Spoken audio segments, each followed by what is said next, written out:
Representative Johnson, you have a very special guest. Would you please introduce him? Yes, this is Jackson Jameson from Yakima, and he's acting as my page this week. Jackson, tell us a little bit about yourself and about what you do as a page. Well, I am 14 years old right now, and really being a page is a really cool and awesome experience. You run errands for anyone in either the House of Representatives or the Senate, whichever one you sign up to be in. And the jobs can vary. You can be delivering messages, you can be delivering maps on the House floor. It's really fun, and you get to know how the government works, and it's a really interesting learning experience, and you meet some really cool people. Jackson, tell us about where you're housed while you're here. I am being housed right now by the Yunkers, and the host families always treat you very well. They cook you dinner, and all you need to do is really bring your clothes, and they have a beautiful view, and especially in this area of town, it's really nice for someone like me that's grown up more near the city to see this really oceanic view. Each year, young people between the ages of 14 and 16 throughout the state of Washington come to the Capitol and act as pages. It's a wonderful program for these young folks.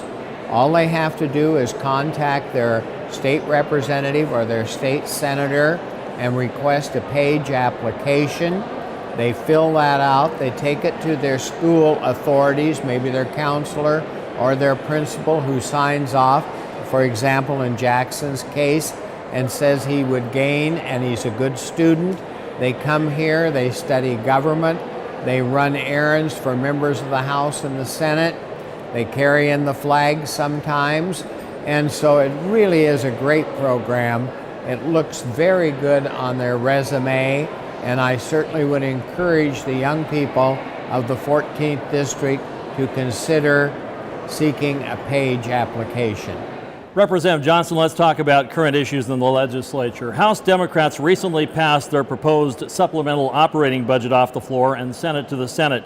You voted no. Can you explain why? Yes, I certainly can. It calls for $120 million in new taxes, of which I don't think are necessary. For example, the tax on bottled water.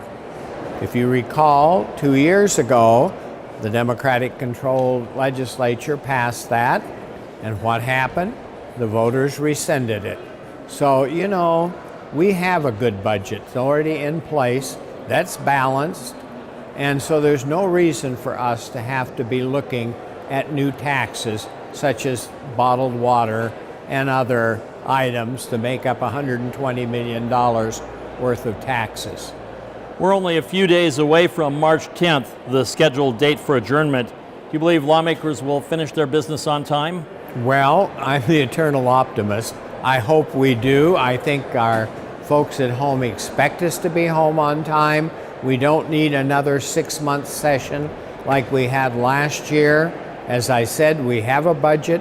It's a good budget, and it's sustainable, and we should be finished here and home by the 10th.